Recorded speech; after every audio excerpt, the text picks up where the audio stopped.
Welcome to 69 TV. నా పేరు నవీన్. ముందుగా బులెటిన్లోని హెడ్లైన్స్ చూద్దాం.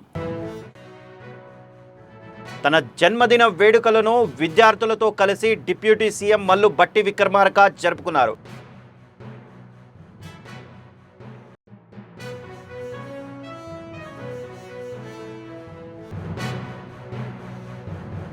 పుణ్య స్నానాల కోసం వెళ్లిన భక్తులకు గోదావరి తీవ్ర విషాదాన్ని నింపింది.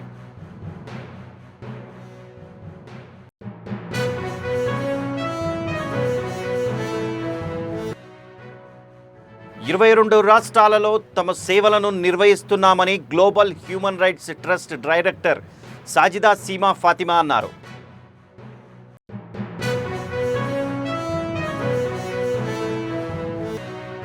గ్రామీణ పట్టణ ప్రాంతాల్లో చదువుకుంటున్న యువకులు నిషేధిత మత్తు పదార్థాలైన గంజాయిని సేవిస్తే కేసులు నమోదు చేస్తామని వైరా ఎస్ఐ రామారావు హెచ్చరించారు.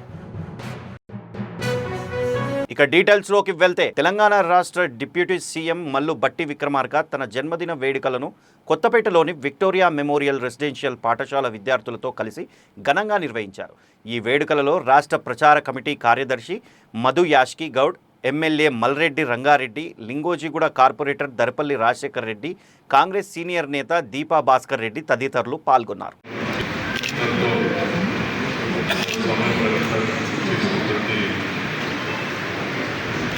రాష్ట్ర సీఎండి కృష్ణ భాస్కర్ గారికి, ఎస్సీ ఫైనాన్స్ కార్పొరేషన్ ఎంపీ గారు,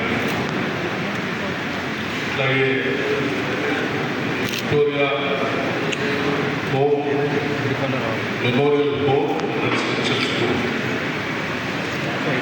సిబ్బంది అందరికీ, ఇక్కడ చదువుకుంటున్నటువంటి చిన్నారులందరికీ, మిగతా అధ్యాపక బృందానికి కూడా ముందుగా మా హృదయపూర్వక నమస్కారం.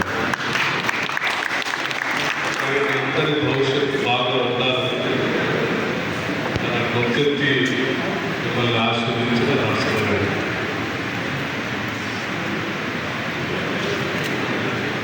ఈ స్కూల్ గురించి చాలా సందర్భాల్లో స్థానికంగా నాయకత్వం అంతా ఆ దృష్టికి తీసుకొచ్చారు.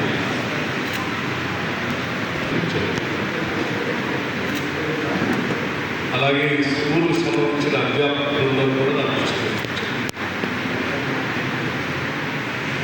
ఈ స్కూల్ ఉన్న చరిత్ర చాలా గొప్ప చరిత్ర. ఎప్పుడో 1901లో ఇలా ఇటువంటి పాఠశాల ఒకటి పెట్టాలని స్వాతంత్రం రాకముందే ఆనాటి పెద్దలు ఆలోచన చేసి ఆ ఆలోచన కార్యక్రమంలోకి 1903లో తీసుకువచ్చి మొదలుపెట్టినటువంటి ఈ పాఠశాల ఆనాటి నుంచి అనేక రూపాంతరాలు చెబుతూ ఈ దశకు చేరుకుంది. మీరు ఇచ్చిన సమాచారం మేరకు 1953లో ఆనాటి ప్రధాని జవహర్లాల్ నెహ్రూ గారు ఈ పాఠశాలను సందర్శించారు. సందర్శించినప్పుడు పాఠశాల పేరు కూడా వారే మార్చారు.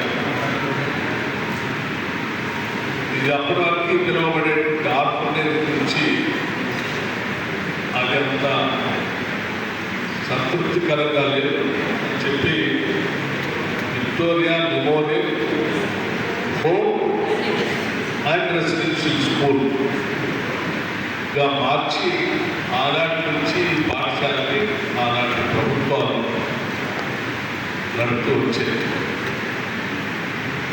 ఈ పాఠశాల సంబంధించి విశాలమైనటువంటి భవంతులు ఉన్నాయి, విశాలమైనటువంటి ప్రాంగణం కూడా ఉంది. కానీ పాత భవనం కూడా 1903లో కట్టినటువంటి భవనం చాలా సంవత్సరాలు కావడం వల్ల కొంత శిథిలావస్థ చేరింది. కొన్ని గదుల్లో హెచ్చుడి మీద పడుతూ ఉన్నాయి, కొన్ని గదులు పాఠాలు చెప్పుకోవడానికి పనికిరాకుండా ఉన్నాయి. అట్లాగే ప్రాంగణానికి సంబంధించిన కాంపౌండ్ వాళ్ళు కూడా అక్కడక్కడ కూలిపోయి ఇది కొన్ని దుష్ట శక్తులు ఆ యాంటీ సోషల్ ఎలిమెంట్ సాయంత్రం పూట ఇక్కడ ఈ పాఠశాల ప్రాంగణంలో నుంచి ఇబ్బంది పెడుతున్న సమాచారం కూడా రాష్ట్ర ప్రభుత్వం దృష్టికి వచ్చింది. ఇక్కడ చదువుకున్నటువంటి బాలకుల భవిష్యత్తే ఈ రాష్ట్ర భవిష్యత్తు కాబట్టి ఈ భవిష్యత్తు బాగుండాలని, మీరు చదువుకుని ఉన్నతంగా ఎదగాలని రాష్ట్ర ప్రభుత్వం ముఖ్యమంత్రి రేవంత్ రెడ్డి గారితో పాటు మేమంతా ఆశిస్తాం. అందుకే మీ క్షేమం గురించి ఆలోచన చేయాల్సినటువంటి బాధ్యత కలిగిన ప్రభుత్వంగానే ఈరోజు ఇక్కడ మీ అందరికీ కలిసి ప్రాంగణం చూడటానికి వచ్చాను. నాతో పాటు పిల్లలంతా కూడా వచ్చారు. సరే, ఇక్కడికి వచ్చిన తర్వాత ఈ విశాలమైనటువంటి భవనం చూస్తాం. అమ్మవారి దర్శనానికి వచ్చిన వారిలో 5గురు మరణించడం తీవ్ర విషాదాన్ని నింపింది. పుణ్యస్నానాల కోసం గోదావరి నదికి వెళ్లి స్నానాలు చేస్తుండగా అక్కడక్కడ ఉన్న లోతైన ప్రాంతాల్లో 5గురు యువకులు మునిగి గల్లంతయ్యారు. కుటుంబ సభ్యుల కేకలు విన్న స్థానికులు అక్కడికి చేరుకునేసరికి నీట మునిగిపోయారు. గజ ఈతగాళ్ల సాయంతో పోలీసులు సహాయక చర్యలు చేపట్టారు. మృతదేహాలను బయటకు వెలికి తీశారు. మృతులను రాకేష్ 17 సంవత్సరాలుగా, వినోద్ 18 సంవత్సరాలుగా, రుతిక్, మదన్ 18 సంవత్సరాలుగా, భరత్ 19 సంవత్సరాలుగా గుర్తించారు. పోస్టుమార్టం నిమిత్తం ప్రభుత్వ ఆసుపత్రికి తరలించారు. కుటుంబ సభ్యుల రోదనలు స్థానికులను కలిసివేశాయి. పోలీసులు దర్యాప్తు చేస్తున్నారు.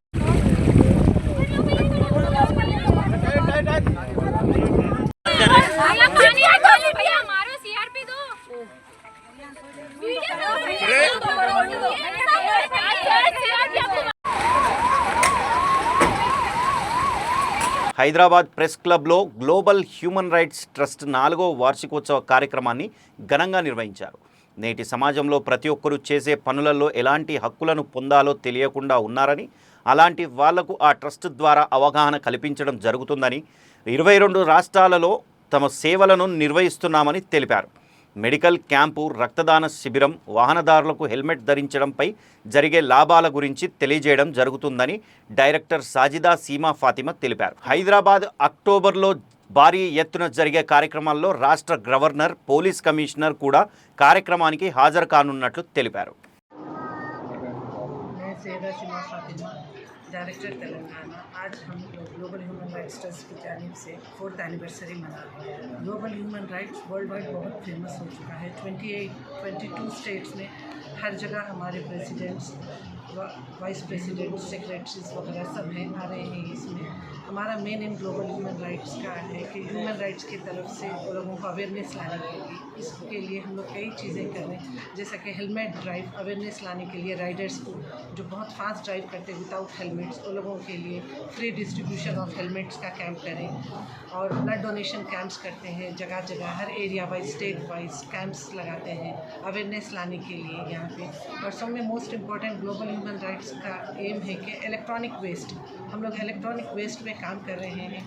इलेक्ट्रॉनिक वेस्ट जो घर घर में लोग लैपटॉप्स और ये मोबाइल फ़ोन्स वगैरह, टेलीफोन्स जो यूज़ में नहीं आते वो लोग घर में फेंक देते हैं।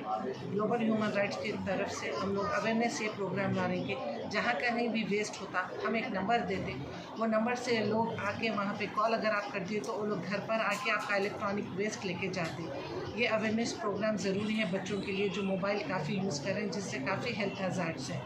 मैं आप सबसे रिक्वेस्ट करती हूँ कि आइए आप लोग हमारा साथ दीजिए, ग्लोबल ह्यूमन राइट्स के ज्वाइन करिए और ये अवेयरनेस के लिए हमारे सबका साथ दीजिए। हम सब मिलकर इसके लिए फाइट करेंगे। और मैं बहुत शुक्रगुजार हूँ HR रहमान सर चेयरमैन, जो हमको ये मौका दिए GHRT में ज्वाइन होने के लिए और ये पोस्ट वगैरह दिए हम लोगों को। Thank you so much sir. और let's celebrate together 4th year of global human trust anniversary. Thank you so much. State में पूरा आपका ब्रांचेस कुछ ऐसा चुन ले रखा है? हाँ सर, औरंगाबाद में लास्ट मंथ हमारा प्रोग्राम हुआ था। बहुत ग्लोबल वाइज बहुत काफ़ी अवार्डीज आए थे वहाँ पे, जिनको डॉक्टरेट से नवाजा गया। काफ़ी प्रोग्राम्स आए थे, जयपुर में हुआ है, श्रीनगर में हुआ, दिल्ली में हुआ, अब केरला में आज हो रहा है हमारा प्रोग्राम। और अक्टूबर में हमारा बहुत बड़ा प्रोग्राम होने वाला है ग्लोबल ह्यूमन राइट्स की तरफ से। डॉक्टरेट्स दिए जाएंगे और काफ़ी फील्ड्स में काफ़ी लोगों को अवार्ड दिया जाएगा अक्टूबर में, जो हैदराबाद में होगा। और आगे आप लोगों को और क्या सूचना देना चाह रहे हैं आप? लोगों को ये सूचना देना चाह रहे हैं कि अवेयरनेस काफ़ी ज़रूरी है। ह्यूमन राइट्स के लिए आगे आइए, आप लोग आइए, हमसे जुड़िए। जो लोग जुड़ना चाह रहे हैं, जिनको हक नहीं मिल रहा, वो अगर ऐसा सोच रहे हैं तो आइए हमारे पास ज्वाइन है। हम जितनी हो सके हम आपसे हेल्प करेंगे। इसके लिए हम लोग गवर्नर सर से भी मिले थे जाकर, वो भी हमारे साथ जुड़ने के लिए तैयार है। वो भी हमारे अक्टूबर में जो फंक्शन होने वाला है तेलंगाना में, वो भी पार्ट ऑफ द प्रोग्राम रहेंगे और वो भी अवेयरनेस के बारे में काफ़ी कुछ हाइलाइट्स करेंगे आप लोगों को, जिससे अवेयरनेस आएगा कि ग्लोबल ह्यूमन राइट्स किस चीज़ पे काम कर रहा है। आप सरकार से कुछ विनती करना चाह रहे हैं क्या? मैं सरकार से विनती करना चाह रही हूँ कि ग्लोबल ह्यूमन राइट्स ट्रस्ट को ई वेस्ट प्रोग्राम के लिए हमको परमिशन चाहिए। कॉलेजेस, स्कूल्स, ऑफिसेस वगैरह जाके हम पर्सनली प्रोग्राम्स करना चाह रहे हैं, अवेयरनेस कैंप्स करना चाह रहे हैं, जिसके लिए मैं गवर्नर सर के पास गई थी। वो हमारा साथ देने के लिए तैयार है। हम लोग मेमो तैयार करे हैं। हमारे चेयरमैन सर अक्टूबर में आने वाले हैं, जैसा कि मैं आपको बताई प्रोग्राम के लिए। जब अक्टूबर में बहुत बड़ा फंक्शन होगा यहाँ हैदराबाद में, हम लोग पूरे जाके प्रेस नोट रिलीज़ करेंगे। जब परमिशन मिल जाएगा तो हम लोग स्कूल, कॉलेजेस, ऑफिसेस में जाके ई वेस्ट के बारे में अवेयरनेस प्रोग्राम कैंपेन करेंगे। और यहाँ हैदराबाद में भी कई जगह ब्लड डोनेशन कैंप्स चल रहे हैं, हेलमेट्स ड्राइव चल रहे हैं। और इसको फर्दर और आगे बढ़ाने के लिए पुलिस कमिश्नर सर से भी बात हमारी हुई है। हम बहुत जल्द वो भी प्रोग्राम करेंगे और प्रेस नोट रिलीज़ करेंगे आप।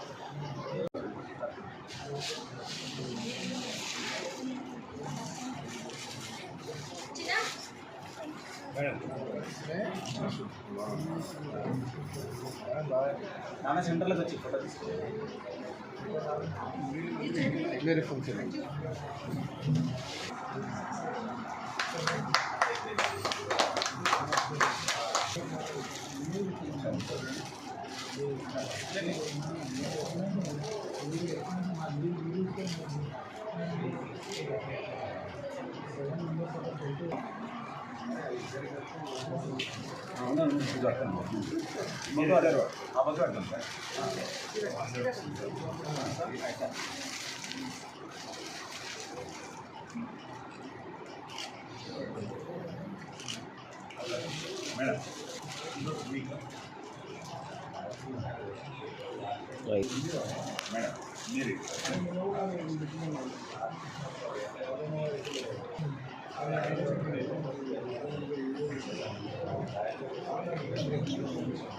ఖమ్మం గ్రామీణ పట్టణ ప్రాంతాల్లోని చదువుకుంటున్న యువకులు నిషేధిత మత్తు పదార్థాలైన గంజాయిని సేవిస్తే కేసులు నమోదు చేస్తామని వైరా ఎస్ఐ రామారావు హెచ్చరించారు.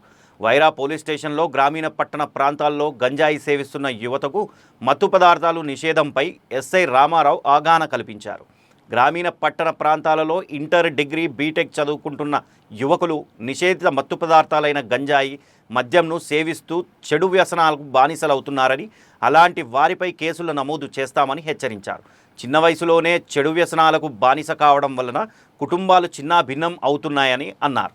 విద్యార్థులు ఉన్నత చదువులు అభ్యసించి సమాజ అభివృద్ధికి పాటుపడాలని కోరారు.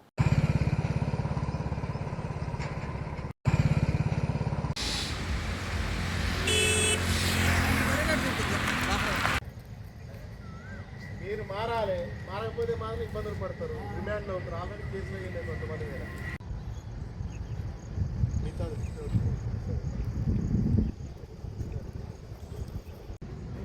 అంటే నీకు అసలు ఏది లేదా, మందు కూడా లేదు, ఏమే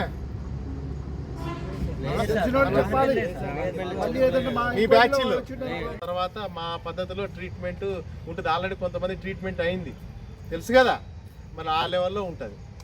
ఓకేనా? మాస్క్ పెట్టుకుని కనపడకుండా, లేకపోతే అని నేర్చుకోవడం. ఓకే, ఇలా సంతకాలు తీసుకోండి, దాని పక్కన ఇలా సంతకాలు తీసుకొని చూసుకోకండి. ఏమంటారు అంటే ఈ టైంలో ఏం చేస్తున్నాం అంటే, సార్ తాగడానికి వచ్చినాం సార్, అదేదో పెద్ద పాలు తాగుతున్నట్టు. తాగటం కూడా మంచిదేం కాదు కదా. మంచిదా తాగటం? ఏమన్నా మందు తాగటం మంచిదా? గాంజా కన్నా కొంచెం బెటర్ అని మీరు అనుకొని, సార్ మీ మందు తాగుతున్నాం సార్, గాంజా కాదా? గాంజా విషయంలో మాత్రం వెరీ సీరియస్. మీ అన్నీ కూడా, మీ ఫోన్లు అన్నీ కూడా మానిటర్ చేస్తున్నాం. ఎవడెక్కడ ఏం కథలు పడతాం ఏందనేది ఇది ఉండదు, చాలా ఇబ్బంది పడతాం. ఓకేనా? చెప్పడం తాగటానికి ఉన్నట్టే. ఓకే, మీరు మారాలి, మారకపోతే మాత్రం ఇబ్బందులు పడతారు, రిమాండ్లో అవుతారు. ఆల్రెడీ కేసులు అయ్యి ఉన్నాయి కొంతమంది మీద. రామకృష్ణ గారిని కూడా వదిలిపెట్టావు. నువ్వు అలవాటు చేసింది వాడే కాబట్టి మీకు వాడి కోసం ఆల్రెడీ తిరుగుతున్నావు. వాడి మీద పీడీ యాక్ట్ కూడా అవుతుంది. ఓకేనా? నువ్వేదో అన్నమైంది. ఏం పేరు? ఏం గోపించాను? కొమ్ము గోపించాను. పాపిని నరేందర్. మీదెక్కడ? గాంధీ చౌక్.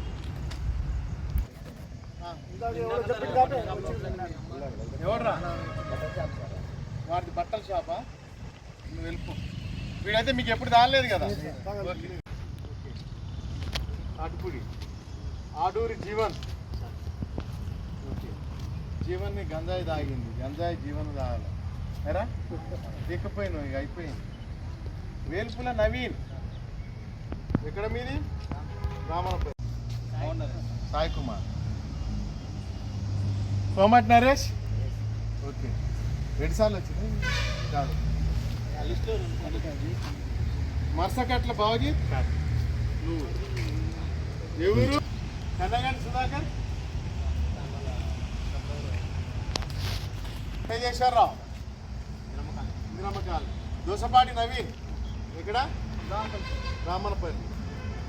కోమటి నరేష్. జగిత్యాల జిల్లాలోని కోరుట్ల మండలంలో తీవ్ర విషాదం నెలకొంది. వినాయక విగ్రహానికి విద్యుత్ వైర్లు తగిలి 10 మందికి తీవ్రంగా గాయాలు కావడంతో వారిని ఆసుపత్రికి తరలించి చికిత్స అందిస్తుండగా 2 మృతి చెందారు. మృతుల సంఖ్య పెరిగే అవకాశాలు ఉన్నాయని డాక్టర్లు తెలిపారు. సంఘటనపై పూర్తి వివరాలు తెలియాల్సి ఉంది.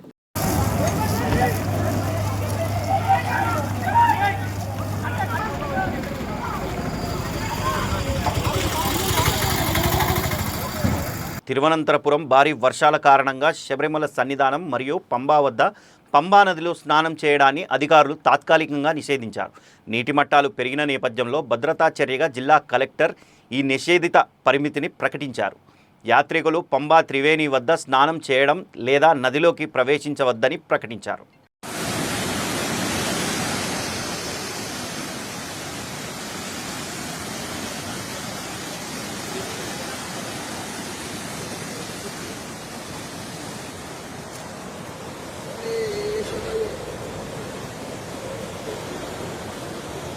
పేదల పాలిట పెన్నిది గాజువాక స్వర్గీయ మాజీ శాసనసభ్యులు పల్లా సింహాచలం మరణం చాలా బాధాకరమని మాజీ కౌన్సిలర్ లంక లత అన్నారు.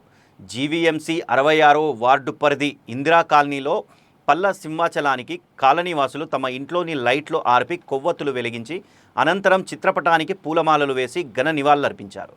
ఈ సందర్భంగా ఆమె మాట్లాడుతూ, మన గాజువాక ప్రాంతంలో ఎంతోమంది పేదవారికి సొంతంగా స్థలాలు ఇచ్చిన గొప్ప వ్యక్తి పల్లా సింహాచలం అన్నారు. ఆయన శాసనసభ్యులుగా ఉన్న సమయంలో చేసిన అభివృద్ధి పనులను ఒకసారి గుర్తు చేసుకున్నారు. ఇటువంటి గొప్ప వ్యక్తి కడుపున పుట్టిన ఆయన తనయుడు రాష్ట్ర తెలుగుదేశం పార్టీ అధ్యక్షులు స్థానిక శాసనసభ్యులు పల్లా శ్రీనివాసరావు కూడా తండ్రికి తగ్గ తనయుని వలె ప్రజా సంక్షేమం, నియోజకవర్గ అభివృద్ధి కోసం కృషి చేస్తున్నారని చెప్పారు. ఈ కార్యక్రమంలో షేక్ ఆషా, తాడి వరలక్ష్మి, బేబీ, లంక తేజ, లంక లోకేష్, లంక యువసేన యూత్ తదితరులు పాల్గొన్నారు.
ఏడాది కూటమి పాలనలో వైఫల్యాలు మోసాలను ప్రజల్లోకి తీసుకెళ్తామని వైసీపీ నేతలు ప్రకటించారు. ఈ మేరకు విశాఖ వైఎస్ఆర్సీపీ కార్యాలయంలో వైసీపీ నేతలు పుస్తకాన్ని ఆవిష్కరించారు.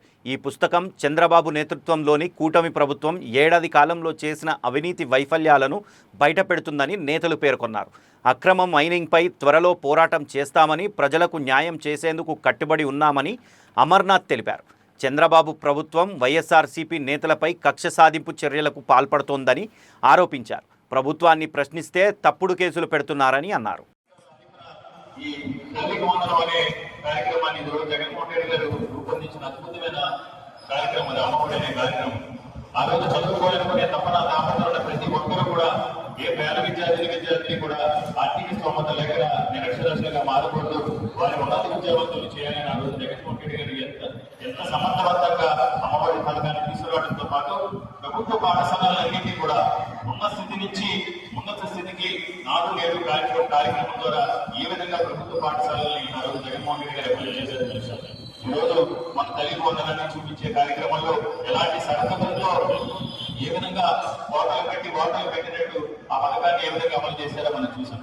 కానీ దాని గురించి ఎక్కడైనా సోషల్ మీడియాలో ప్రశ్నిస్తే ఈరోజు ఈ రాష్ట్ర విద్యాశాఖ మంత్రి లోకేష్ ఉదయగా ఎవరైనా సరే తల్లికి వందనం పథకం గురించి సోషల్ మీడియాలో కానీ ఎక్కడైనా వ్యతిరేకిస్తే మిమ్మల్ని కేసులు పెట్టి లోపల వస్తాం బెదిరించే ప్రయత్నం చేస్తారంటే మీరు కార్యక్రమం అమలు చేయలేదు, ఈ రాష్ట్రాన్ని అభివృద్ధి చేయలేదు, ఈ రాష్ట్ర పేద ప్రజలకు సంక్షేమాన్ని అందించలేదు, ఇచ్చిన హామీల్ని అమలు చేయలేక హామీల గురించి కానీ సూపర్ సిక్స్ గురించి కానీ వారి మేనిఫెస్టో గురించి కూడా మాట్లాడుతుంటే ఈరోజు బెదిరించే ప్రయత్నం చేస్తున్నారు. ఏది ఏమైనా ఈరోజు ప్రజల వ్యక్తులు ఈ పుస్తకంలో చాలా విపులంగా క్యూఆర్ కోడ్ కూడా ఉంది. అంటే కొన్ని పుస్తకాలు వచ్చినాయి, మళ్ళీ తర్వాత ప్రింట్ చేయడం జరుగుతుంది. ఈ క్యూఆర్ కోడ్ స్కాన్ చేస్తే ప్రతి ఒక్క మొబైల్ కూడా మనం పుస్తకం మొత్తం డౌన్లోడ్ చేసుకోవచ్చు. అన్ని వివరాలు కూడా అందులో ఉన్నాయి. ముఖ్యంగా ప్రధానంగా ఈ పుస్తకంలో రూపొందించింది ఒకటి, ఈ ప్రభుత్వం అధికారం చేపట్టిన తర్వాత అరాచకాలు, దుర్మార్గాలు, దిగజారి ఆందోళన గురించి, అదేవిధంగా రైతు రాజ్యాంగం పేరుతో ఈరోజు రాష్ట్ర విద్యాశాఖ మంత్రి చేస్తున్న దాడుల గురించి, తీవ్ర అధికార వినియోగం గురించి, తప్పుడు కేసుల గురించి, మూడోది మహిళలు, చిన్నారులపై భాగాలు. ఈరోజు మనం చూసాం మన రాష్ట్ర చరిత్రలో కానీ దేశ చరిత్రలో కానీ ఎన్నడూ లేని విధంగా మహిళల మీద అత్యాచారాలు కావచ్చు, మహిళల మీద దాడులు కావచ్చు, ఎంత విపరీతంగా దీనందరికీ కూడా కారణం ఈ చంద్రబాబు నాయుడు గారు తీసుకొచ్చిన మద్యం విధానం. ఈ రోజు మద్యం 24/7 ఏడుపై పాటు ప్రతి గ్రామాలను కూడా 24 గంటలు కూడా మద్యాన్ని చేసి ఈరోజు ఎవరైతే కాయ కష్టం కూలీనాలు చేసుకుని కుటుంబాలు ఉన్నారో వారందరూ కూడా మద్యానికి బాధితులయ్యి ఈరోజు మద్యం కోసం దొంగతనాలు చేసే పరిస్థితులు వచ్చినాయి, మహిళల మీద దాడులు చేసే పరిస్థితులు వచ్చినాయి. ఇంట్లో భార్య యొక్క తాలిబొట్టును కూడా ఈ రోజు తాకట్టు పెట్టే పరిస్థితులు ఈ ప్రభుత్వం ఈ రోజు తీసుకొచ్చింది. దాని గురించి అదేవిధంగా చంద్రబాబు నాయుడు గారు ఎన్నికలకు ముందు, అంతకుముందు 10 సంవత్సరాలు 95 నుంచి 2004 ఒకసారి, 2014 నుంచి 2019 వరకు ఒకసారి ముఖ్యమంత్రిగా చేసి ఆయన యువకుల పేరుతో రాష్ట్రం మొత్తం పర్యటన చేసిన లోకేష్ కలిసి రూపొందించి ఎన్నికల్లో గెలిచిన వెంటనే ఏమి అడగండి ఈ రోజు రాష్ట్ర ఆర్థిక పరిస్థితి తెలియదని అనుకున్నటువంటి తీరు, ఆర్థిక వ్యవస్థ అస్తవ్యస్త అయితే కూటమి డైవర్షన్ పాలిటిక్స్, విద్యా, వైద్యం, వ్యవసాయ నిర్వీర్యం, పారిశ్రామిక రంగం విలువలు చెందుతున్న తీరు, ఉద్యోగాలు ఇస్తారని అభివృద్ధి స్థాయి వ్యక్తమైన తీరు, ప్రభుత్వ ఉద్యోగాలకు ఆశలు కల్పించి ఈరోజు నిర్లక్ష్యం చేసిన తీరు, అంతులేని అవినీతి, భూదందాలు, అదేవిధంగా 2019 నుంచి 2020 వరకు జగన్ గారు చరిత్ర గతిని మార్చి నమస్కారాన్ని లిఖించి ఈ విధంగా సుపరిపాలన అందించారనే అంశాన్ని ప్రజా ప్రభుత్వం 2024-25లో వైఎస్ జగన్మోహన్ రెడ్డి గారు ఏ విధంగా ఇచ్చిన హామీలను నెరవేరుస్తారని మాటించారనేది ఒకవైపు నమ్మకం, ఒకవైపు మోసం. సత్యమేవ జరిగితే రాజకీయాలు సత్యంగా ధర్మంగా రాజకీయాలు చేయాలని తెలియజేసి గుర్తుగా రూపొందించడం జరిగింది. కాబట్టి ఆంధ్రప్రదేశ్ చరిత్రలో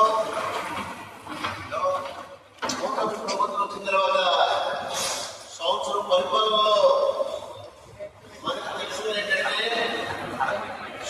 జగన్ అంటే ఒక నమ్మకం, చంద్రబాబు అంటే ఒక మోసం.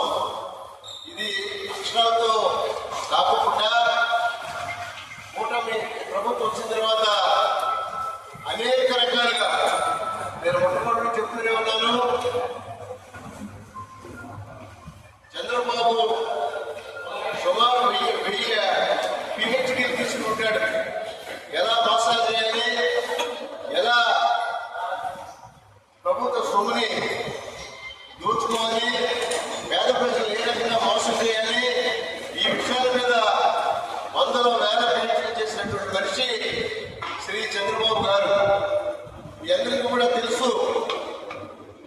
పేదల పెళ్లిది శ్రీ జగన్మోహన్ రెడ్డి గారు వారి 5 సంవత్సరాల పరిపాలనలో శాసనమండలి సభ్యురాలు సోదరి వరుపు కళ్యాణ్ గారికి, అదేవిధంగా గాజువాక సమన్వయకర్త సోదరుడు రేవంత్ రెడ్డి గారికి, మాజీ శాసనసభ్యులు శ్రీ చింతలపూడి వెంకటరామ గారికి, బొడా రాజ్యాంగం లోకేష్ గారు దాన్ని సమర్థించుకుంటున్నారు. అది రైట్ కాదు, బాబాసాహెబ్ అంబేద్కర్ రాజ్యాంగం అని చెప్పేసి.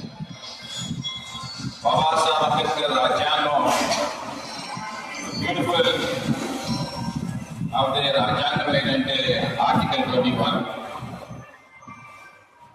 Liberty and freedom to live, మనం బ్రతకడానికి, అలాగే లిబర్టీ, ఈ రెండు చాలా చక్కనైన అంశాలని ఆ ఆర్టికల్ 21లో అమర్చడం జరిగిందన్నమాట. ఈరోజు రెండింటికంటే ముఖ్యమైనది నేను ఎవరైనా సరే ప్రశ్నిస్తే బ్రతకడం కావాలా లిబర్టీ కావాలంటే నేనైతే లిబర్టీయే కావాలంటాను. I feel like dying on my feet rather than living on my knees. మోకాల మీద ఒకే కన్నా నా పాదాల మీద చావుకే ప్రాధాన్యత ఇస్తానని చెప్పి నేను తెలియజేస్తాను అన్నమాట. ఎటువంటి కేసులు పెట్టినా కానీ జాబ్ ఉంటుంటాం అన్నమాట. ఈరోజు లోకేష్ చంద్రబాబు నాయుడు వాళ్ళెవరు కూడా నమ్మరు. వాళ్ళ గవర్నమెంట్ ఎప్పుడు కూడా కూటమి ప్రభుత్వం అంటే ఐడియన్స్ Chandrababu Naidu capital popularity of the Modi, అలాగే ఒక సైడ్ పవన్ కళ్యాణ్, ఇదంతా నమ్మి చంద్రబాబు నాయుడిని మాకు వ్యతిరేకించారన్నమాట. అంతే తప్ప స్వయంగా నేతలు మాత్రం ఎప్పుడు కూడా జగన్మోహన్ రెడ్డి గారిని ఇవ్వలేదు. అర్థం చేసుకోవాలి, ఈరోజు జగన్మోహన్ రెడ్డి గారికి ఇంకా 41% ఉంది. యాంటీ ఇన్కంపెన్సీ చాలా డెవలప్ అయింది చంద్రబాబు నాయుడు మీద. అంటే 41% 46% వెళ్ళింది. అతి త్వరలోనే మీ యొక్క ఓటుని అదలు కొట్టేలాగా జగన్మోహన్ రెడ్డి గారు దూసుకుని వెళ్తా ఉన్నారు. వచ్చే 2027 ఎలక్షన్స్, జమిలి ఎలక్షన్స్ లో జగన్మోహన్ రెడ్డి గారు బంపర్ మెజారిటీతో గెలుస్తారని చెప్పి నేనైతే తెలియజేస్తున్నాను. బులెటిన్ ముగించే ముందు హెడ్లైన్స్ మరొకసారి. తన జన్మదిన వేడుకలను విద్యార్థులతో కలిసి డిప్యూటీ సీఎం మల్లు బట్టి విక్రమార్క జరుపుకున్నారు.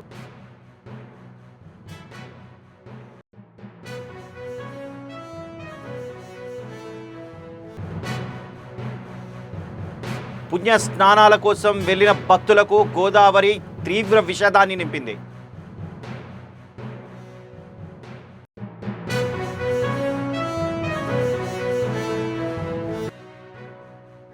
22 రాష్ట్రాలలో తమ సేవలను నిర్వహిస్తున్నామని global human rights trust director Sajida Seema Fatima అన్నారు.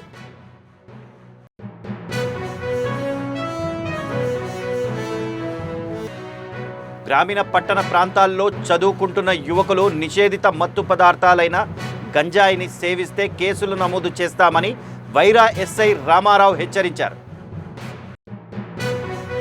ఇవి బులెటిన్లోని విషయాలు. మరిన్ని విషయాల కోసం చూస్తూనే ఉండండి 6 9 టీవీ.